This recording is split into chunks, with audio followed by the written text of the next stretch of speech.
நம்ம இன்னைக்கு என்ன பார்க்கணும்னா இங்கே பாருங்க எல்லோ மிளகாய் தக்காளி சின்ன மிளகாய் கட்டாச்சு இதான் இப்போ பிஞ்சு வச்சுருக்கு. இங்கெல்லாம் நிறைய இங்கே பாருங்களேன் சின்ன பிஞ்சு நான் பார்த்ததே இல்லை. இது நீங்கள் பாருங்க கத்திரிக்காய் இது பெரிய. ஓகே பண்ணா நீங்கள் இந்த பழங்கள் எல்லாம் வந்து அறுவடை பண்ண போகிறீங்களா?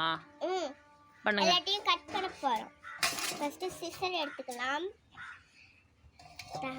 இப்போ வீட்டிலேயே காய்ச்சிருக்குல்ல இந்த பழம், அதனால இது வந்து உடம்புக்கு நல்லதா? நல்ல ரொம்ப நல்லது. அப்புறம் டேஸ்ட் எப்படி இருக்கும்?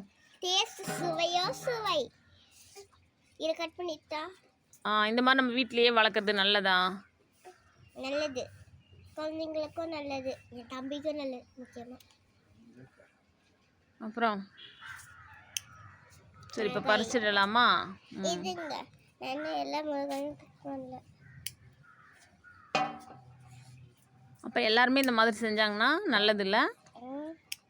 அதெல்லாம் சொல்லவே இல்லை, நீ சொல்லு. ஆமாம். ஹலோ காய்ஸ், நீங்கள் தான் இந்த மாதிரி அவங்க குழந்தைங்களுக்கு சமைச்சு கொடுங்க வீட்லேயே.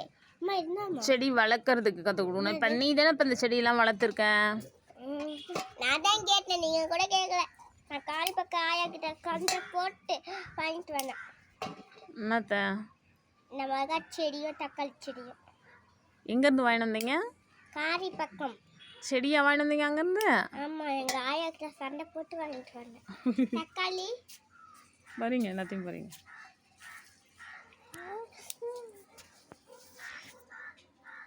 வா, இது மேலே கட்டு பூ மாதிரியே இருக்கு.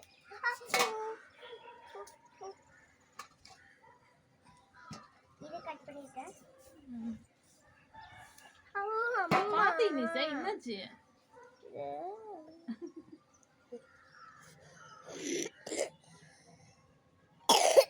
தக்காளி எவ்வளோ ரெட்டிஷா அழகாக பழுத்திருக்குல்ல?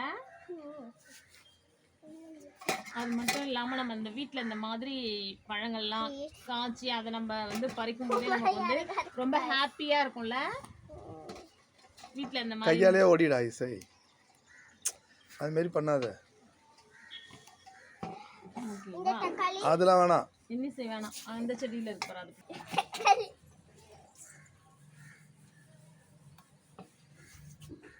இப்போ பார்த்துட்டு இருக்காங்களா வீடியோ, அவங்களுக்குலாம் நீ என்ன சொல்லணும்னு நினைக்கிறேன்? இன்னிசை இந்த மாதிரி எல்லாருக்கும் காட்டு, இதை காட்டு. நம்ம வீட்லயே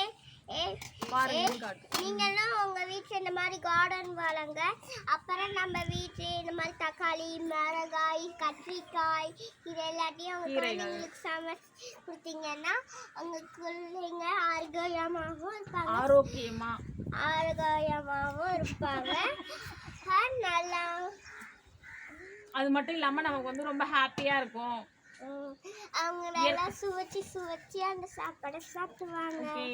பாய் பாய் வாஷ்.